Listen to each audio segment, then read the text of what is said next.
with those that are vying for your votes. Now, to our daily poll now, yesterday's question was, should the decentralization of health services continue? And there were moderate results, 57% agreed, while 43% disagree. Today's question is, should the current electricity tariff be reduced? Text your answer simply yes or no to 3592. The poll is opened to Vodafone, Digicel and Ink users. Charges apply. First on the show tonight is Dorsami Naidu. He's a renowned lawyer and was once the president of the National Federation Party. And this time round, he's vying for your votes too. Mr. Naidu, welcome to the show. Thank you for having me on. Thank you, sir. Now, you were a former MP also, Member of Parliament from 92 to 1999. Do you think the country still needs your experience and expertise? Definitely, and I have something to offer. 92 was a crucial year for us because, as you realize, we've gone through a lot in this country. There's the 87 coup, and after 5 years we were able to get into Parliament under the 1990 Constitution and make a difference. NFP made a difference by bringing in, with the help of others, the 1997 Constitution, which was, consensus driven, whereas 1990 was imposed. Similarly here, we've got a constitution which has been imposed. 7.5 years this time has gone by. And we have to go into Parliament to discuss and see whether it's a constitution which we can continue to live and have democracy under, or should we make attempts to change it? Okay. Now you talked about the constitution. Do you think the indigenous rights have been compromised in any way? Well, I think, look, the constitution has not had enough discussion on it at the moment. And I think the great thing about these elections are that we are going to have a parliament. We're going to get into Parliament, and you'll have 50 people from different experiences, from different races, different ethnic groups. And I think that's the best place to discuss the question of indigenous rights. I am a strong believer that I support the UN Declaration on Indigenous Rights, and I am one of those who believe that indigenous rights must be protected. Okay, now Mr. Naidu, how important do you think is the Great Council of Chiefs to the Tokes and to the future political stability of this country? That I think, can I say this? There are different views on it.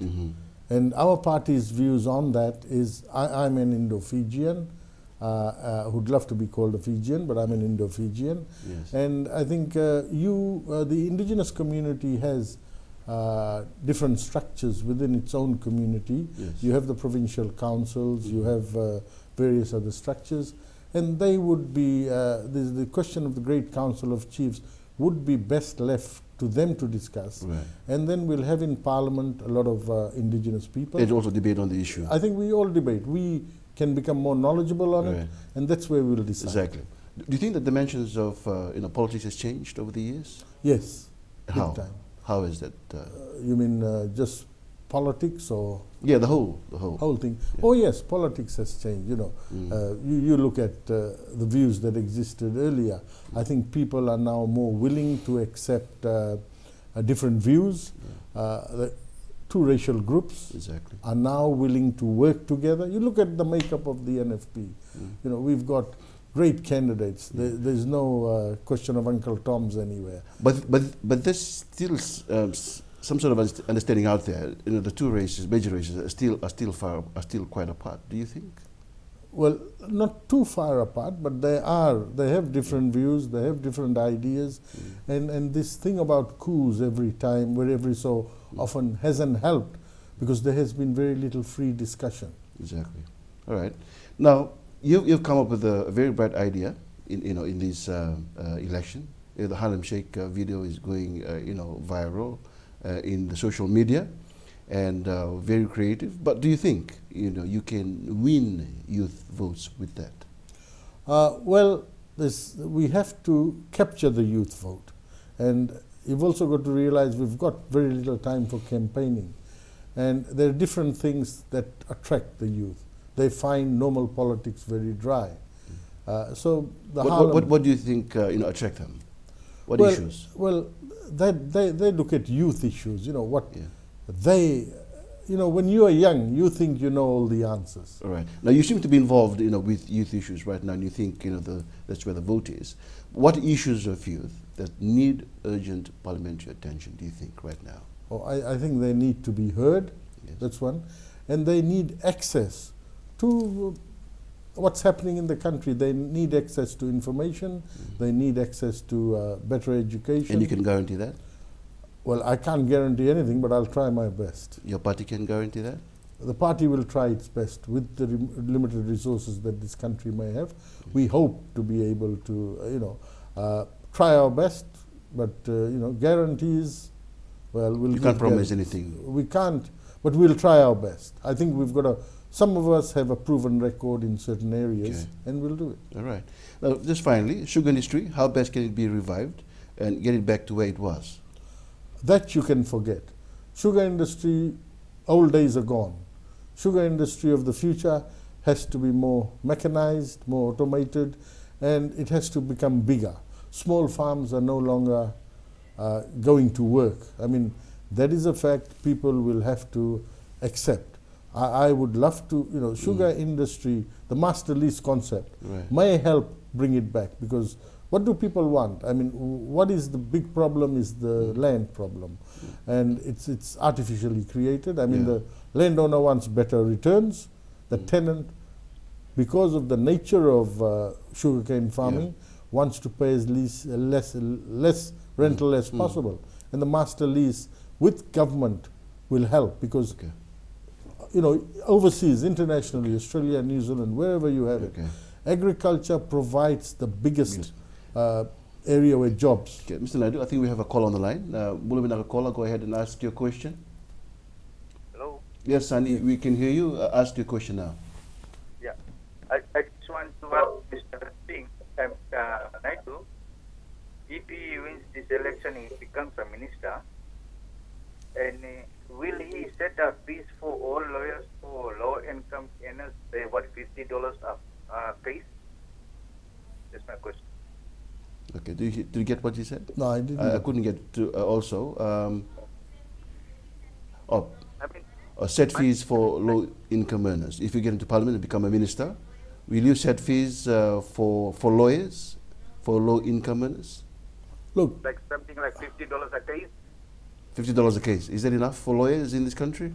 No, or like you? Well, put it this way. Lawyers charge fees, we know that. And I think access to law or access to justice, access to legal services is expensive, no doubt. But I think we've got the legal aid scheme in place, and I think that can be strengthened so that... what about the fees for private lawyers? Can you private lawyers, I think we'd appeal to them, and there's the Law Society. We can get lawyers to do cases de bonis non, but you want a good lawyer. Right. But you have to pay money. You have to pay money, unfortunately, just like doctors. Thank you, Mr. Naidu. Stay with us. Joining us next is Mitieli Bulanauca from SODELPA.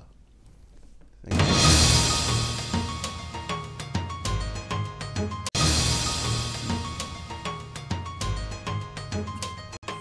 Welcome back. Join our discussion live tonight by texting in your questions to 3599 or call our studio line 3302-100. And remember, you can have your say in our daily poll. The question is still, should the current electricity tariff be reduced? Simply text yes or no to 3592 to all Vodafone, Digicel and Inc users. Now we are now joined by Mitieli Bulanauca from SODELPA. Good evening and welcome to the show. Good evening, Mr. Mikael. So you were once an MP or parliamentarian for the then SDL government, yes, and now you're on the run for these elections again. Right, yes. What do you think people should vote for you into parliament this time around again? Well, I think what is important to vote for, particularly for the Tauke, is the law that is affecting the Tauke in Fiji. What is the law that's affecting the Tauke in Fiji? Particularly the constitution itself. Yeah. Well, in 2006, 2001 and 2006, the people elected SDL. Consecutively. And in 2006, this government took away the voice of the people. All right. And again in 2009. Which group of people are you talking about here, Mr. Bulanauca? Well, those who elected the SDL government. Okay. Again in 2009. And the decision of the Supreme Court made the decision that the coup in 2006 was wrong. Okay. They threw away the 1997 Constitution. That again is taking away the voice of the people. Okay. So just before we continue, there's Paula on the line. Bulanauca Paula, go ahead and ask your question. My question to our guest, who is a land economist. What is his view of the old legislation, like Native Land Trust Act, which has been about 70 years old? Why can't we review so that it could give the landowners the absolute right to access and develop their own land, rather than giving the land as like the land bank, which the current illegal regime has been doing? Thank you. That's a good question. That is exactly what SODELPA is standing for now. It goes into Parliament. It's going to change all that. Okay. Rather than taking the land away from NLTB to government, to lands department, we just improve the way the NLTB develops those land. And it needs to be worked within the NLTB. Now, did the SDL knew about this particular provision, and did it do anything about it when it was in leadership then? What about the land use? No, about the fact that changing the Native Land Trust Act to allow Fijians in Itoukes lease their own land. Did it realize that is always open?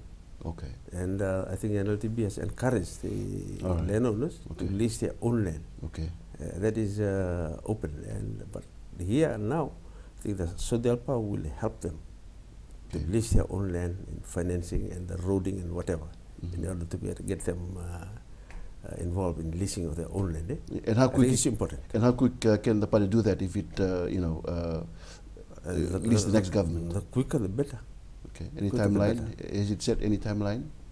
Well, you have to make the various policies, understood, and make the various policies understood to the people. Okay. And the sooner the better. Okay. Now, have the Itoukei lost anything from being called Fijians with the other races in the country? Have they lost anything?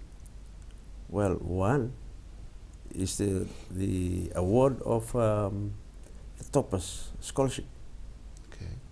Only 14 came to the Itoukei. 586 to others.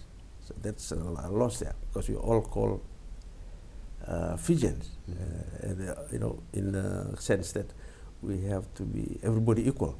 And what we're saying, we cannot be equal, because the only three ways in which we are equal is only to the Lord. In the sense that it has made us to be in His image and in His likeness, and secondly, in His love.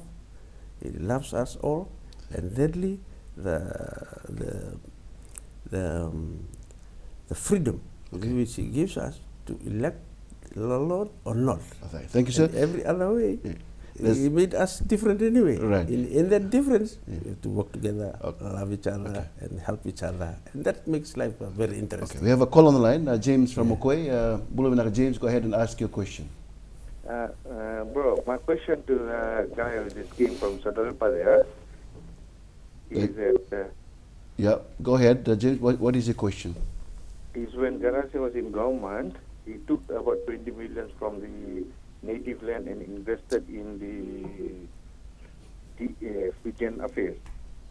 Right? And now SODELPA is saying that they want to bring the DCEC back. Is it for their own beneficial, that's why they want to bring it back? Or is it for their Itoukei, what they are saying? Thank you, Mr. James. What do you say to that, Mr. Bulanauca? It's not taking 20 million from NLTB to the Fiji affairs. No, it was government giving 20 million to establish the Fijian Holdings Limited. And they did that very well. Most of the Itoukei bought shares in Fijian Holdings Limited, and it is serving the very purpose of doing that. And in fact, later they make it as a grant. Which was good. But the GCC, if there is something wrong with the GCC, we need to improve it. Okay. rather than taking it away. All right. You know, All right. it's very important. It's still important, do you think? Still Okay. very important. Thank you, Mr. Bulanauca. In a final segment, Narayan from the People's Democratic Party joins us.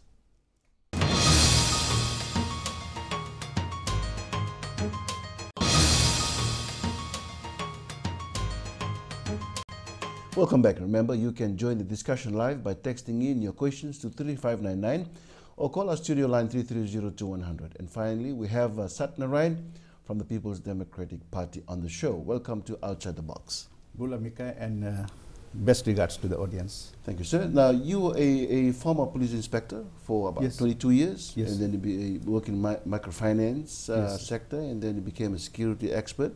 And now to politics. Why? Mika, first and foremost, I believe in democracy. So I want to be the part of the movement to get Fiji back to fully fledged democracy. Okay, so that's your aim for these elections. Yes. And you think you can achieve that? Yes, Mika. Yes. Right. Now, a question for you. Police brutality. Mm-hmm. You agree. It has been around for some time. Right? Do you think? Correct, Mika. Police brutality is unacceptable. And how can this be stopped? This can be stopped by professional training, capacity building of the police officers. But hasn't it been done over the years? Yeah, it has been, but not adequately. We have ill-equipped and ill-resourced police force. All right. So as a matter of frustration, police can resort to this kind of behavior. We need a professional police force, well-trained, well-equipped, and also good working conditions. What about deterrent measures? Do you think deterrent measures are enough that existing in the police force right now, or during your time? I think there are sufficient deterrent measures, but we have to look at review the force standing orders and police code of conduct and code of ethics, and also operational procedures. The police should be well trained in their operational procedures. How much force to apply when apprehending a suspect or a escapee. Thank you. There's a caller on the line, Mr. Narayan. Then Bulanauca caller, go ahead and ask your question. Yes, good evening. Your question, Mr. Reginald. Yeah, I'm just wondering. It's me, is it? Yeah, I'm just wondering whether any of your people being interviewed, your guests, have ever thanked the present government for things they have done or are continuing to do, and Is that your question, Mr. Reginald? Yes, thank you. Okay, that's his question. Mr. Reginald, thank you for your question. Let me say, this current regime does not deserve any thanks. Why? Because they came into power illegally, and they have not been telling the people, the nation, the people of this country, that how they have been using the taxpayers' money. This is almost 8 years now. They haven't given the Auditor General's report.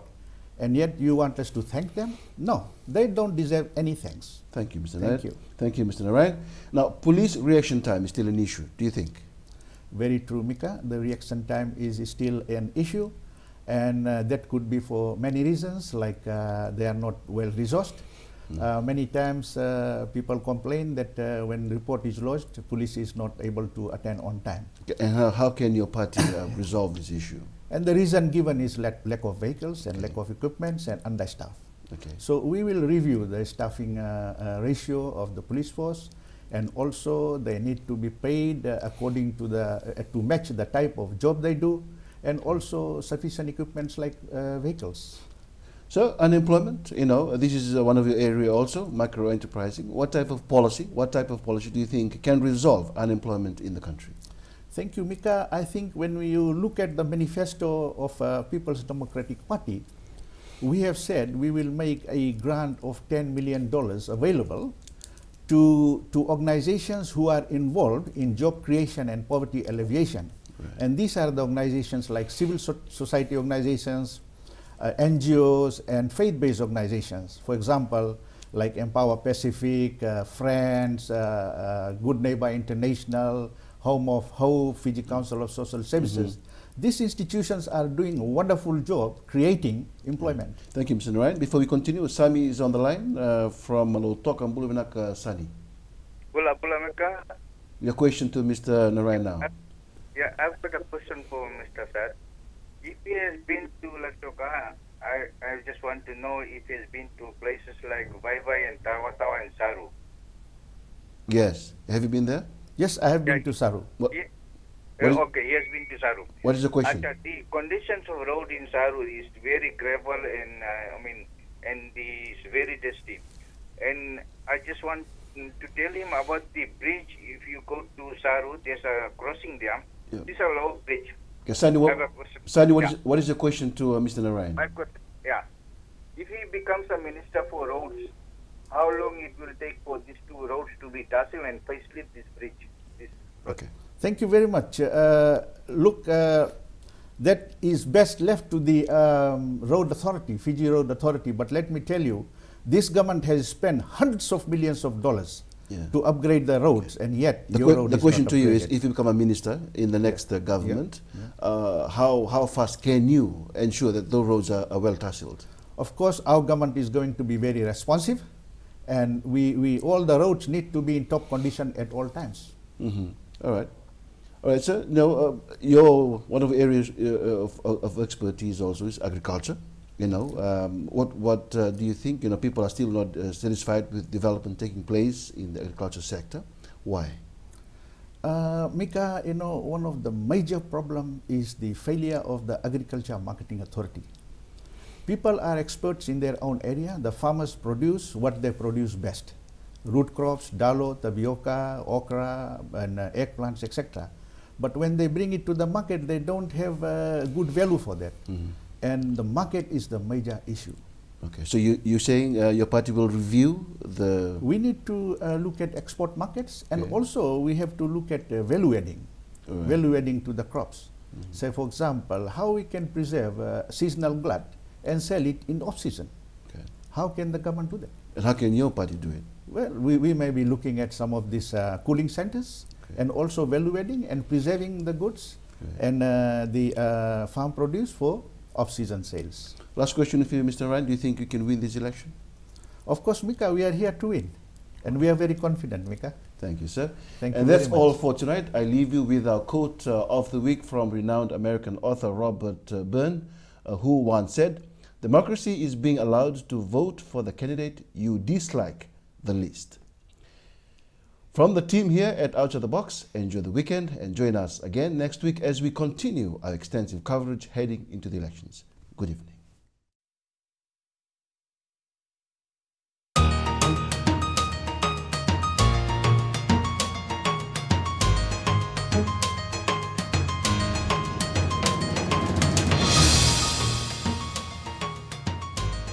Thank you.